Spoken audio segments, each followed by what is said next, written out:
Coucou les beaux arcs-en-ciel et bienvenue pour une nouvelle review. Aujourd'hui, je vous présente le tarot Illuminati d'Eric C. Dunn aux éditions Dervy, donc qui fait partie du groupe des éditions Guy Trédaniel que je remercie fortement. Le voici en français enfin. Alors il faut savoir que je voue un amour extrême pour le tarot Apocalypsis du même auteur, avec la même artiste qui a fait le tarot également. Euh, et du coup, je sais pas, j'avais toujours hésité à me le prendre, le tarot Illuminati. Le tarot Apocalypsis, j'ai foncé dessus. Le tarot Illuminati, c'est... Je sais pas, pourtant j'aime beaucoup ce qu'a fait l'artiste. Mais je me disais, oh ah non, et puis ben voilà, il est venu en français, la chance, la chance. Donc une très belle boîte. Et qu'est-ce que ça nous raconte? Alors, le tarot Illuminati contient essentiellement la lumière de l'illumination, de la réalisation et de la vérité. Chaque carte est comme un vitrail mettant en évidence un conte riche de sens, nous transmettant la sagesse antique sous la lumière du soleil. Effectivement, ce sont des cartes qui sont assez chargées au niveau du symbolisme. Moi, c'est quelque chose que j'aime beaucoup. C'est un jeu qui est haut en couleurs. Comme le tarot Apocalypsis, il y a plein de choses. Il y a plein de choses que vous pouvez voir dans ces cartes. Et moi, je trouve que c'est justement génial. Mais bon. Dans le tarot Illuminati, chaque détail est riche de sens, chaque représentation est une belle et somptueuse illustration colorée, exprimant action, connaissance et nature. Ce tarot nous emplit de l'essence de chaque arcane, les significations et les concepts qui y sont associés nous deviennent compréhensibles. Le tarot Illuminati combine esthétique, profondeur symbolique et intuition. C'est un puissant outil d'introspection et de compréhension des faits mystérieux du passé, du présent et du futur. Donc on a une très jolie boîte. Ensuite on a, comme à son habitude, les cartes et le livret. Alors le livret, il est très bien fait, vraiment. Alors on a un mot qui est très beau et qu'on va retrouver sur une des cartes. En fait, c'est un petit mot que Eric adresse à, je pense que c'est son meilleur ami. Et c'est très beau, je vais vous le lire ensuite. Et puis il dit, voilà, il dédie ce livre à ses parents et à d'autres personnes. Ensuite, alors c'est un livret en couleur, s'il vous plaît bien. On a le sommaire. On a une préface, et la préface de Pamela Steele. Alors, j'ai déjà entendu son nom, mais je ne sais absolument pas où, de quoi, je ne me souviens plus. Puis, on a l'introduction. Et dans l'introduction, eh bien, c'est simple, on nous parle un peu du tarot, qu'il est utilisé depuis des siècles, avec des applications diverses. C'est vrai que plus on avance dans l'ère moderne, et évidemment, ça peut aller du jeu de société à la divination, de la lecture d'images aux prédictions du film apocalyptique, à la méditation, car il contient une sagesse occulte et des connaissances sacrées. Alors, tout d'abord, il dit que voilà, tout tirage est une recherche d'illumination ou de révélation en quête d'une réponse venant à la fois de l'intérieur et de l'extérieur de soi. Et donc ce tarot Illuminati souhaite révéler les différentes strates du symbolisme contenu dans le tarot classique afin que le lecteur puisse lire, traduire et parler le langage complexe qu'il met en œuvre. Le symbolisme est partout et nous apprenons à gouverner nos vies en interprétant des signes, que ce soit la couleur rouge qui nous interdit de passer à un croisement ou le pouce levé qui nous apprend que tout va bien. Donc il nous explique un petit peu et il dit que chaque détail dans ce tarot a son importance et c'est comme une scène de tapisserie qui est somptueusement colorée. Et que ces cartes représentent le monde réel, les émotions humaines, les problèmes, les peurs, les espoirs et les actions. Donc c'est à nous de nous connecter de façon intime avec son jeu, mais ça c'est pareil pour tous les jeux bien sûr. Alors la lumière et le tarot Illuminati. Voilà, ce tarot il nous dit qu'il contient en essence la lumière de l'illumination, de la vérité et de la prise de conscience dynamisée par l'illustration et son symbolisme. Et c'est assez intéressant. Il dit que la lumière joue un rôle primordial dans le tarot Illuminati, qu'elle représente le divin, la vérité, la sagesse accessible et la conscience. Alors, le nom Illuminati, et ça j'ai adoré qu'ils mettent un petit mot dessus, parce que Illuminati, on connaît tous pour la plupart ce fameux groupe Illuminati qui nous dirige, ou qui dirige le monde, où on a des idées en tout cas telles quelles. Et ici, il nous dit très bien clairement, il nous dit que le tarot Illuminati n'a aucun rapport avec l'ordre du même nom, ni dans sa manifestation bavaroise, ni dans l'idée moderne d'une organisation clandestine qui contrôlerait le monde d'une manière ou d'une autre. Donc là, les choses sont claires. Il ne partage finalement que son origine latine, Illuminatus, qui indique l'orientation du tarot et qui, voilà, qui est plus du côté de la lumière, de la révélation. Hein, voilà. Puis après, on a l'utilisation du tarot Illuminati. Et là, on a des tirages. On a la tirage, ça c'est bien Steph. Le tirage du soleil, de la lune et des étoiles en 3 cartes. Avec à chaque fois une question, etc. On a le tirage des planètes. On a le tirage allumer la lanterne ainsi que le soleil levant. Ce sont des tirages qui sont sympas, hein, sympas à faire. Et ensuite, on a une partie découvrir le tarot. Découvrir le tarot, alors apprendre le tarot, écrire un journal, le tirage quotidien, et interpréter les cartes. Donc c'est super bien fait, je trouve que c'est très bien fait pour les débutants en tout cas. Et ensuite, on a les arcanes majeures, émanation de la lumière. Et pour les arcanes majeures, il nous explique un petit peu l'astrologie dans les arcanes majeures et qu'il a représenté certaines cartes par rapport à une planète ou à un signe astrologique. Et ensuite, on passe directement donc aux significations. Donc, on a ici représenté donc le fou et on a tout un texte. C'est Eric hein, qui nous parle de comment du message qu'il a reçu quelque part, hein, de la description du fou. Et puis après, on a donc le thème et concept. Et là, on a plus des mots-clés, des petites phrases clés concernant le fou. Donc ça, c'est pareil pour toutes les cartes. Hein, voilà, je vais essayer de vous montrer. Ben, ici, voilà, on a la force, la belle et la bête. On a le petit message et ensuite, on a les thèmes et concepts, donc les mots-clés. Donc c'est ainsi pour tout. Ensuite, on arrive aux arcanes mineurs. Illuminer l'ordinaire, j'aime beaucoup.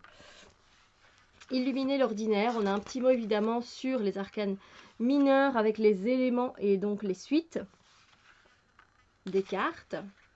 On a également un peu de numérologie, donc franchement je trouve ça vraiment très bien fait pour les débutants. Si vous êtes débutant, ben n'hésitez pas parce que ce livret est très bien fait et vous allez apprendre beaucoup de choses. Après il y a beaucoup de choses sur les cartes, mais c'est bien, je trouve que vous pouvez apprendre carte par carte, écrire dans un journal, c'est super. Et donc pour les bâtons, il les a renommés les baguettes. Et on a à chaque fois son texte concernant l'as de bâton et ensuite les mots-clés. Et c'est comme ça pour chaque suite. Donc ça, c'est génialissime. C'est fait de la même façon. Donc au moins, comme ça, vous n'êtes pas perdu. Vous avez une idée de ce qu'il en est. C'est très bien fait. Franchement, le livret est très bien fait. Alors, on a un appendice où il va s'arrêter un peu plus sur la grande prêtresse, parce qu'il avait des choses à dire sur la grande prêtresse apparemment. Donc, il le dit, hein, donc, le tarot Illuminati est un jeu fantastique, comme vous l'avez probablement déjà remarqué en lisant ce livre et en utilisant les cartes. Et puis, il avait envie de nous parler vraiment de la grande prêtresse. Et il en parle sur quelques pages et c'est vraiment très intéressant. Il nous parle des mystères des Cates, des rites grecs d'Éleusis. C'est super intéressant, vraiment. Et alors, ensuite, nous avons évidemment le monsieur en question, hein, Eric C. Dunn. Je ne sais pas trop, je ne veux pas trop écorcher son nom. Et puis on a une photo de Kim Hudgens qui est l'artiste hein, donc de ce jeu magnifique. Et c'est tout. On a un petit mot à la fin voilà, il nous remercie et pour lui la création de ce tarot ça a été vraiment important donc voilà. C'est cool, un livret très bien fait, très intéressant et un jeu donc pour moi abordable, très abordable et surtout pour les débutants. Vraiment, c'est très intéressant, il est très coloré, une autre façon de voir les choses au niveau du Rider-Waite parce qu'il le suit clairement le Rider-Waite comme vous allez le voir dans les cartes, dans les illustrations. J'avais autre chose à ajouter moi? À propos du livret ou non? Non, bref, très bien fait, très riche euh, et, et très intéressant. Le petit pochon, évidemment, les cartes avec les tranches dorées. Et oui, je sais ce que je voulais vous dire. Tout simplement, je voulais vous lire le petit texte. Si vous voulez, on a toujours une petite carte, vous savez. Ah ben non, ça c'est le roi d'épée. Qu'est-ce que je le prends à l'envers, évidemment, ça va pas le faire. Voilà, on a toujours une carte. Un peu d'intro, comme dans les Los Scarabeo, vous voyez. Et là, donc, c'est le mot que je voulais vous lire, qu'il a écrit à son meilleur ami. C'est tellement beau. Euh, Tandis que je tâtonnais dans le noir, tu m'éclairas d'une lumière qui me donna la vue. Comme je frissonnais dans le froid, tu as créé une flamme qui m'a donné la chaleur. Quand je suis tombée sur les rochers, tu m'as relevé. Tu es mon frère, tu es mon ami, tu es très aimé et tu m'as tellement manqué. Je trouvais ça tellement beau. Et ensuite, j'ai laissé les cartes dans l'ordre pour que vous puissiez voir le tarot dans l'ordre, parce que d'habitude, c'est toujours mélangé chez moi, parce que j'ai déjà utilisé le tarot. Alors, la qualité des cartes, elle est topissime, hein, il n'y a rien à dire là-dessus. Et c'est très haut en couleur et c'est magnifique. J'ai juste envie de me plonger dedans et d'aller rejoindre les personnages. Alors, n'hésitez pas évidemment à faire pause voilà, pour mieux voir peut-être une carte en particulier.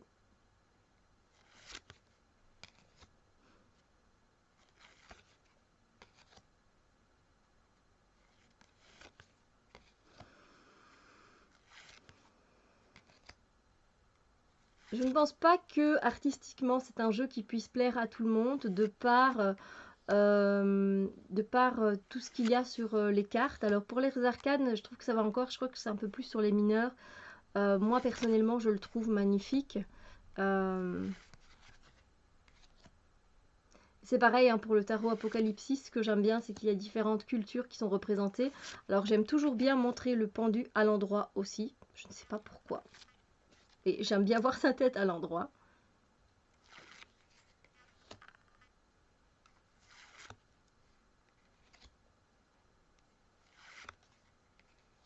Ah, la tour, elle est assez foudroyante. Hein. Je dois dire que des fois, dans certains jeux, on retrouve une tour qui est assez neutre. On dirait qu'il ne se passe rien. Là, il se passe des choses. Hein.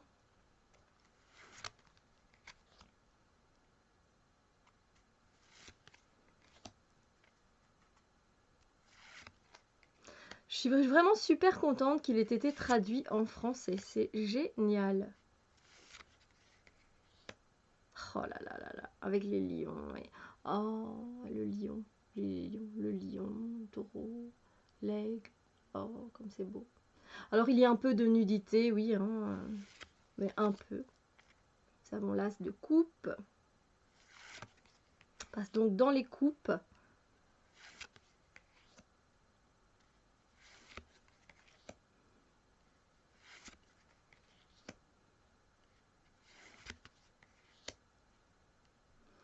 Alors il y a un côté, voilà, un peu photocollage, hein, donc là aussi, c'est travaillé assez particulièrement, donc je sais pas, c'est pour ça que je dis que je ne pense pas qu'il plaira à tout le monde ce jeu.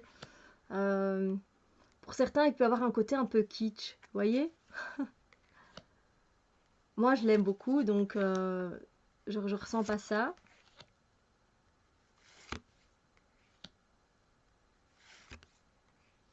On arrive dans les deniers.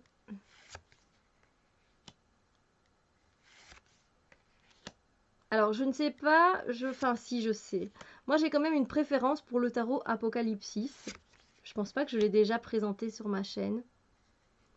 Mais j'aime quand même bien celui-là, hein. Je l'aime vraiment beaucoup. En plus, il y a des cultures différentes qui sont représentées, comme pour dans le tarot Apocalypsis. Et ça, c'est quelque chose qui me touche à chaque fois, qui me fait vraiment plaisir, en fait. Regardez ça, quoi. Regardez ce 9 de Pentacle. Bonjour, madame. Vous êtes magnifique.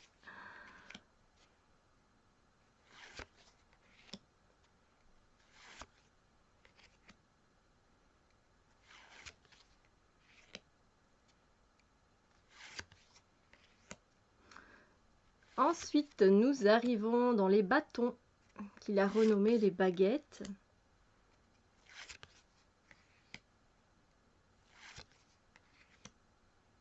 Dites-moi en tout cas ce que vous en pensez, hein, ça me fera super plaisir d'avoir votre avis sur ce jeu.